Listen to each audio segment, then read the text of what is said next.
Hey everyone, this is Shreyas from 4D Education Hub. So guys, जैसा कि हम सभी जानते हैं SSC CGL prelims around the corner.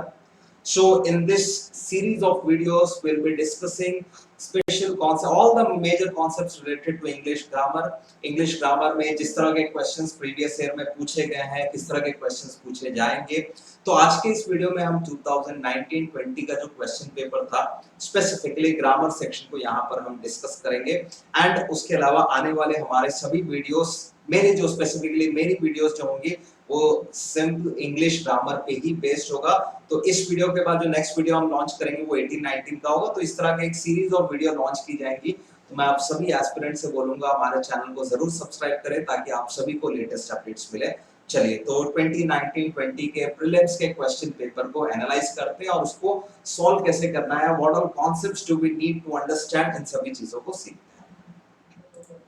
So guys, CGL के प्रीलिम्स एग्जाम में ग्रामर अलग-अलग तरीके से पूछा जाता है। अगर आपने प्रीवियस ईयर देखा होगा तो मैं आप सभी को सजेस्ट करूंगा प्लीज इस वीडियो को लास्ट तक जरूर देखें। बहुत सारे इंपॉर्टेंट कॉन्सेप्ट्स को हम यहाँ पे डिस्कस करेंगे जो कि definitely it will be helpful for you, right.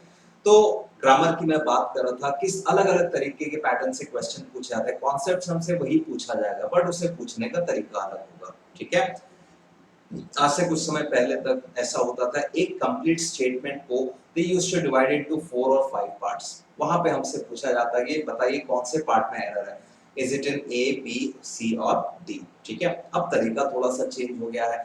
अब ये A B C D part wise देने के बजाय ये ऑप्शंस में देते हैं, ठीक है। दूसरा एक तरीका होता है पूरे एक सेंटेंस के किसी एक पार्ट को अंडरलाइन करके हमसे पूछा जाएगा कि इज इट ग्रामेटिकली करेक्ट, अगर नहीं तो वहां पर मैं क्या सब्स्टिट्यूट कर सकता हूं या उसका करेक्शन क्या हो सकता है। सो ये दो मेजर टाइप्स हैं जिससे हमारे लिए क्वेश्चंस हमको पूछे जाते हैं, ठीक है। So let's start with this question. So question says select the most appropriate option to substitute the underlined segment in the given sentence. If there is no need to substitute, select no improvement, ठीक है। So question कह रहा था I do not see some reasons why my application should be rejected. देखिए, अब ये question को 4 parts में डिवाइड कर दिया गया, A, B, C and D, and we have to tell कि we have to recognize कौन से पार्ट में एरर है। बट मैं आपको बोलूंगा शुरू से ही हम लोग जब ग्रामर के बेसिक कॉन्सेप्ट्स प्रैक्टिस करते हो, सिर्फ स्पॉट द एरर ही नहीं, उसमें करेक्शन क्या होगा, उसके पीछे लॉजिक क्या यूज होगा, ये दोनों तीनों चीजों को जरूर याद करते चले, ठीक है। हमारे चैनल में पहले के भी हमारे काफी सारे लेक्चर्स वगैरह हैं, तो आप सभी उसको भी फॉलो कर सकते हैं, राइट। सो चलिए मैं क्वेश्चन पे आता हूँ। Question says I do not see some reasons why my application should be rejected. देखिए, अब यहाँ पर एक कॉन्सेप्ट है, the difference between some and any. अब कुछ स्टेटमेंट्स आप सोचिए, जैसे हम बोलेंगे I do not have some money या I do not have any money. Generally जिस सेंटेंसेस में नेगेशन आता है, नेगेशन कहने का मतलब जब नो नॉट जैसे वर्ड्स को यूज किया जाता है तो नेगेशन के साथ वी यूज एनी, नेगेशन के साथ सम नहीं आता, ठीक है। तो इस क्वेश्चन में कहां पर एरर था, I do not see some reasons why, ये यूसेज बिल्कुल गलत है। So the correction is I do not see any reason why my application should be rejected। तो इस क्वेश्चन में हमने ये कॉन्सेप्ट सीखा that with negation we never use the word some, we always go with any, या फिर आप enough भी किसी केसेस में यूज कर सकते हैं। जैसे मैंने एक एग्जांपल बोला I do not have any money, या यहाँ पर मैं एक और करेक्शन कर सकता हूँ I do not have enough money to buy this machine, ठीक है। आगे बढ़ते हैं।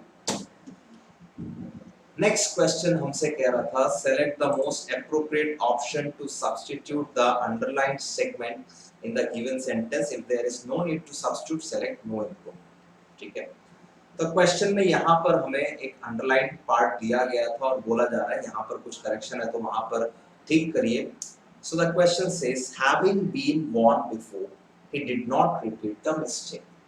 इस क्वेश्चन को एक्सप्लेन करने के पहले दो तीन कॉन्सेप्ट्स को हम डिस्कस करते हैं, जैसे हैज, हैव एंड हैड, ठीक है। बहुत से स्टूडेंट्स इसकी यूसेज में कंफ्यूज होते हैं, has, have and had, right. इस पूरे वीडियो में हम वर्ब्स एंड टेंसेस के वो सारे मेजर कॉन्सेप्ट्स को डिस्कस करेंगे जिसके बेसिस पर डेफिनेटली आने वाले समय में आपके एग्जाम्स पे क्वेश्चन पूछा जाएगा, right. So has, have and had, first of all we all know has हम यूज करते हैं सिंगुलर सब्जेक्ट के साथ, हैव हम यूज करते हैं प्लूरल सब्जेक्ट के साथ, हैड दोनों के साथ ही लगता है, राइट। वर्ब्स का बेसिक्स अगर आप लोगों ने सीखा होगा तो नॉन फाइनाइट वर्ब्स के 3 टाइप्स होते हैं, जिसमें से एक टाइप होता है पार्टिसिपल। बहुत ज्यादा इसके डिटेल में मैं नहीं जाऊंगा, इस क्वेश्चन पे हमको जल्दी आना है। तो participle is also of 3 types, present, past and perfect, ठीक है। तो परफेक्ट पार्टिसिपल का फॉर्मेट होता है, यहां पर मेंशन है, परफेक्ट पार्टिसिपल का फॉर्मेट होता है हैविंग प्लस वर्ब का थर्ड फॉर्म। एक और चीज, हैज, हैव, हैड के साथ भी हम हमेशा वर्ब का थर्ड फॉर्म यूज करते हैं। ये कॉन्सेप्ट को हमेशा आप याद रखिएगा। रीजन इज ये तीनों चीजें परफेक्ट टेंस में जाती हैं, past perfect, present perfect, right. तो इन तीनों के साथ कभी भी हम कोई वर्ब लगाते हो, मेन वर्ब की तरह अगर कोई वर्ब यूज होता हो, we must use third form of verb, ठीक है। कुछ लोगों को थर्ड फॉर्म ऑफ वर्ब में डाउट हो रहा होगा। देखिए, वर्ब के 3 फॉर्म्स होते हैं, जिसे हम base form, past form and perfect form बोलते हैं। जैसे go, went, gone, stop, stop, stop, ED forms भी लगते हैं, help, help, help, right. So these are the 3 forms of verb. तो has, have, had के साथ हमेशा हम verb का थर्ड फॉर्म लगाते हैं। Similarly, having के साथ भी हमेशा verb का थर्ड फॉर्म लगता है। तो ये फंडा जब हम सीख ले तो verb हमारे पास दिया हुआ था having been worn। देखिए, worn है verb का फर्स्ट फॉर्म, उसके बाकी दोनों फॉर्म्स क्या होंगे, want and worn, राइट। तो हैविंग के साथ हम वर्ब का कौन सा फॉर्म यूज करते हैं, वर्ब का third form. So the correct usage is having been warned before, right. He did not repeat the mistake. आगे बढ़ते हैं। Identify the segment in the statement which contains the grammatical error. If there is no error, select no error. Once again, जैसा मैंने शुरू में बोला था, एक क्वेश्चन को 4 पार्ट में डिवाइड करके दिया जाएगा, where we have to tell कौन से पार्ट में एरर है। बट हम यहाँ से एक स्टेप और आगे सीखेंगे, एरर क्या है, उसका करेक्शन क्या है, ये भी हमको आइडेंटिफाई करना है। So question is, plenty of information were given to me at the tourist office। ठीक है, उन्होंने plenty of information को सी पार्ट पे रखा हुआ है, at the tourist office को ए पार्ट पे रखा हुआ है, were given to me को डी पार्ट में रखा हुआ है, राइट। गाइस, अगर आप लोगों ने प्रिपरेशन स्टार्ट किया होगा, you should have definitely gone through the chapter of nouns. वहां पर एक बहुत इंपॉर्टेंट टॉपिक हम पढ़ते हैं जिसका नाम है singular uncountable nouns,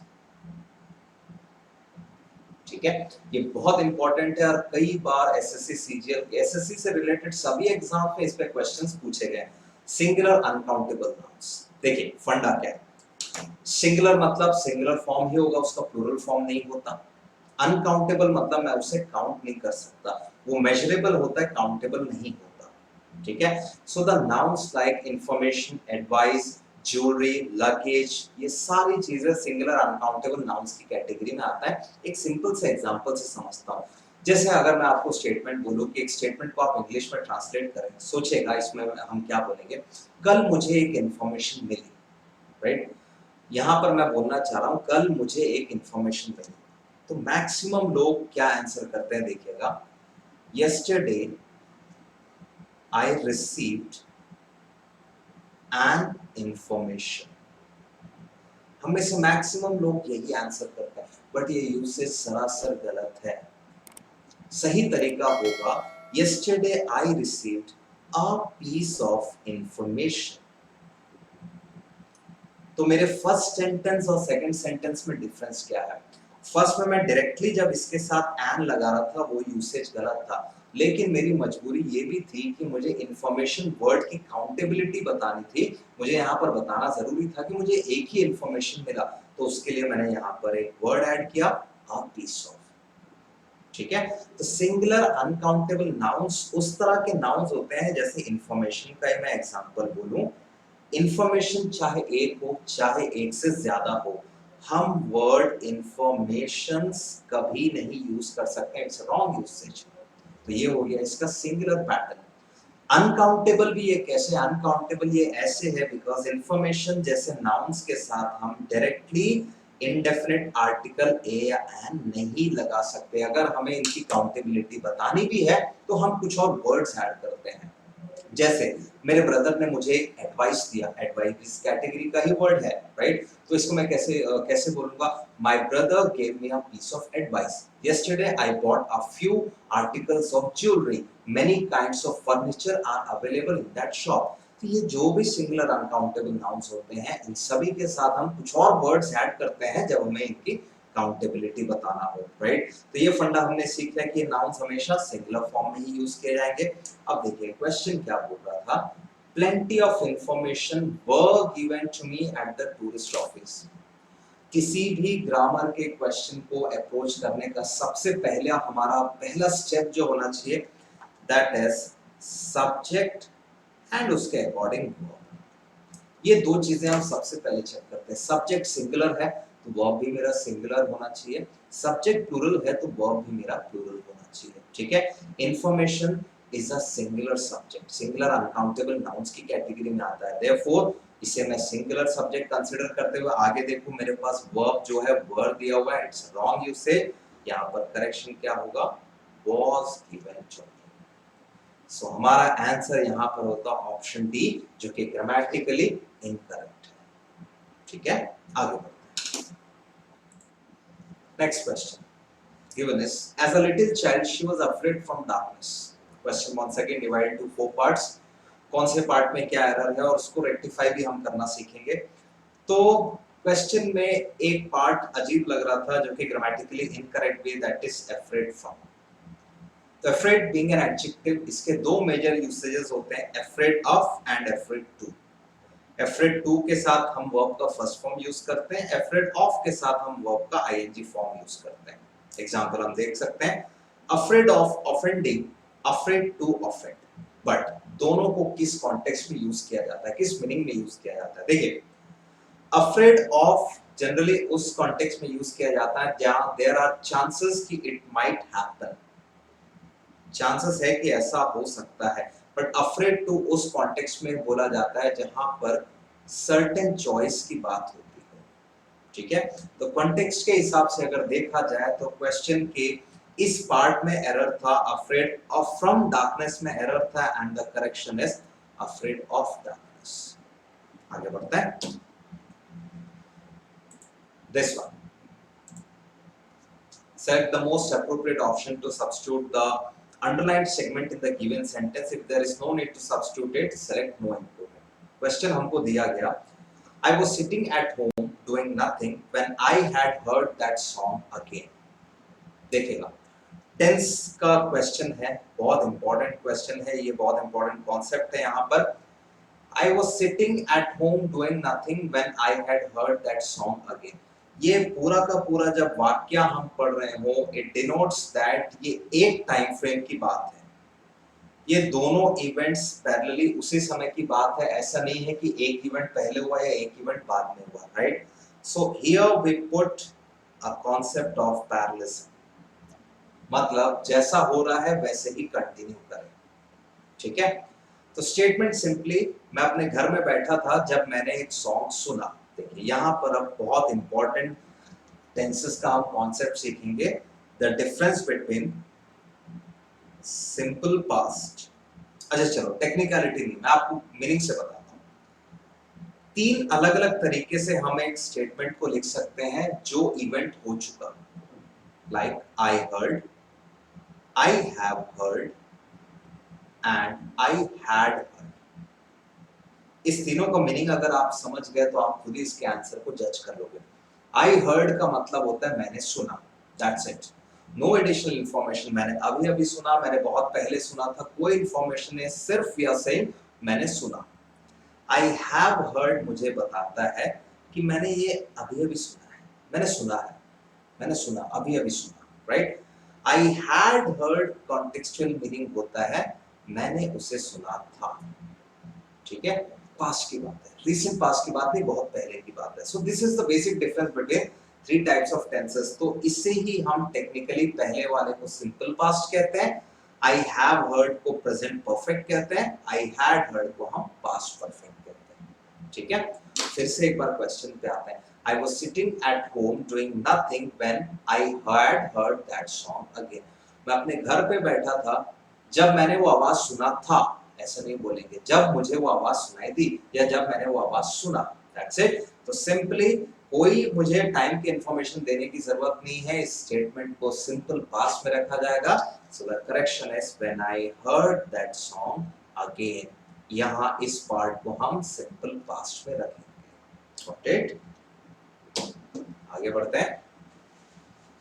next question, sentence में वी हैव टू आइडेंटिफाई कौन से पार्ट में ग्रामेटिकल एरर है और उसका करेक्शन क्या है। So statement says we must get this post sent as soon as possible. अब देखिए वर्ब है गेट। गेट हम बोलते हैं ना गेट दिस वर्क डन, ठीक है? तो गेट एक वर्ब है जिसके साथ वर्ब का थर्ड फॉर्म यूज होता है। Get done, get it completed. तो गेट एक वर्ब है which always use वर्ब का थर्ड फॉर्म। इसके अलावा हमने और वर्ब का थर्ड फॉर्म क्या सीखा था? Has, have, had and having में भी वर्ब का थर्ड फॉर्म यूज होगा। तो सिमिलरली अब देखिए यहाँ पर क्वेश्चन है हमारे पास, we must get this post send as soon as possible. Send जो है वर्ब का फर्स्ट फॉर्म है, इसके बाकी V2 एंड V3 फॉर्म्स में क्या आते हैं? Send. So the correction is we must get this post sent as soon as possible। ठीक है, आगे बढ़ते हैं। नेक्स्ट क्वेश्चन, भाई कोई एक अंडरलाइन पार्ट है, उसको कैसे हम इंप्रूव कर सकते हैं समझते हैं। सो क्वेश्चन हमसे कह रहा है, one evening when father was coming home from work I played in the front garden। तो ये वाला पार्ट अंडरलाइन दिया गया होगा जिसे हमें ग्रामेटिकली सही करना है। Once again मैं वही बात करूंगा पैरेललिज्म की। जब फादर घर से वापस आ रहे थे और मैं खेल रहा था, ये दोनों इवेंट एक ही समय पे चल रहे हैं, अलग अलग टाइम फ्रेम पे नहीं है, बिल्कुल एक ही टाइम पे चल रहा है। मतलब when father was coming home from work, यहाँ तक ये पार्ट मुझे बिल्कुल सही लग रहा है, बिल्कुल सही स्टेटमेंट लग रहा है, इसमें कुछ भी गलती नहीं है। आईएनजी फॉर्म है, कंटीन्यूअस फॉर्मेट में दिया हुआ है। तो सिमिलरली आगे वाला पार्ट भी मैं इसी पार्ट को कंटिन्यू करूंगा, क्योंकि ये इवेंट उसी समय हुआ था, उसके पहले या उसके बाद में नहीं हुआ, राइट? तो सिमिलरली मैं यहाँ पर करेक्शन क्या करूंगा? मैं भी खेल रहा था उस समय गार्डन में। सो the correction is I was playing in the garden. Simple concept है पैरेललिज्म। देखो पैरेललिज्म क्या होता है, जैसा दिया हुआ उसको वैसे ही कंटिन्यू करो। जैसे मैं बोलूंगा I love to read, to write and to play. To read, to write, to play, to के साथ वर्ब का फर्स्ट फॉर्म, इसी को मैंने कंटिन्यू कर दिया। आई love riding, biking, running, playing. आई लव राइडिंग, राइडिंग मेरा वर्ब का आईएनजी फॉर्म था, तो आईएनजी को ही मैंने कंटिन्यू कर लिया, इसको मैं इंटरचेंज नहीं कर सकता। I love riding and to play books, ऐसा नहीं, ठीक है? आईएनजी चला रहे हैं तो आईएनजी चलाएंगे, टू के साथ वर्ब का फर्स्ट फॉर्म लगा रहे हैं तो टू के साथ वर्ब का फर्स्ट फॉर्म ही लगेगा, right? Technically it is called infinite form of verbs. ठीक है, आगे बढ़ते हैं। क्वेश्चन से Sita has no taste in classical dance, right? तो देखिए टेस्ट के भी दो अलग अलग usages, taste for and taste in, दोनों में डिफरेंस क्या है?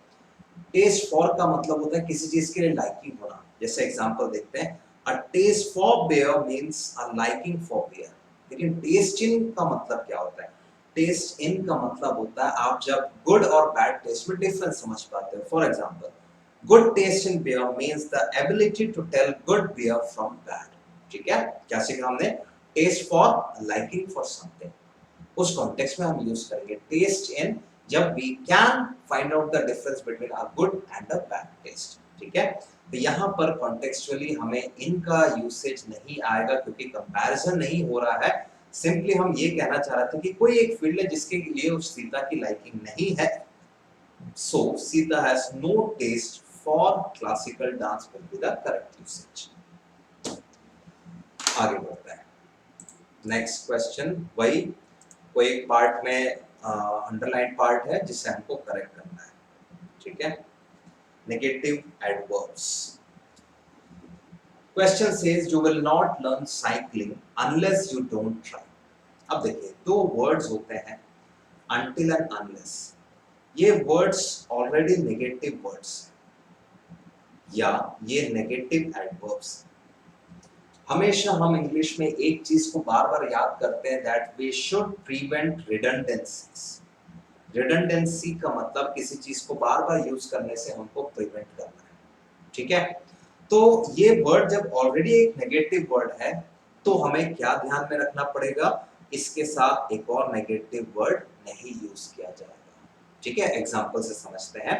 एक चीज हम ध्यान में रखते हैं, अनटिल को जनरली टाइम बेस्ड कंडीशंस में हम यूज करते हैं, अनलेस को जनरली हम फैक्ट बेस्ड, मतलब टाइम के अलावा जो बाकी चीजें हो गई वहां पर हम अनलेस यूज करते हैं, राइट। दोनों का मीनिंग एक ही जैसा, दोनों का मीनिंग होता है जब तक कि नहीं, this is the literal meaning of both this words. लेकिन अनटिल जब टाइम बेस्ड कंडीशन के बारे में हम बात करें तब यूज करते हैं, एंड बाकी केसेस में हम अनलेस यूज करते हैं, ठीक है। जैसे हम एग्जांपल देखें, statement says you can't pass through it unless I don't help you. Statement क्या है, आप उधर से पास कर ही नहीं सकते जब तक कि मैं आपकी हेल्प नहीं करता, ठीक है। You can't pass through it unless I don't help. तो अनलेस ऑलरेडी एक नेगेटिव टर्म है, इसके साथ फिर से मुझे एक नेगेशन यूज करने की जरूरत नहीं है। You need to wait here until I do not come back. Until time based condition है इसलिए मैंने अंटिल यूज किया, लेकिन उसके साथ फिर से नॉट लगाने की जरूरत है क्या, डेफिनेटली नहीं। करेक्ट स्टेटमेंट होगा you need to wait here until I come back. So with both these negative words we never use negation with them. No not जैसे शब्द उनके साथ नहीं यूज किए जाएंगे। So the correction is unless you try. तो हमारा answer क्या होता, ऑप्शन ए। आगे बढ़ते हैं। हाँ भाई,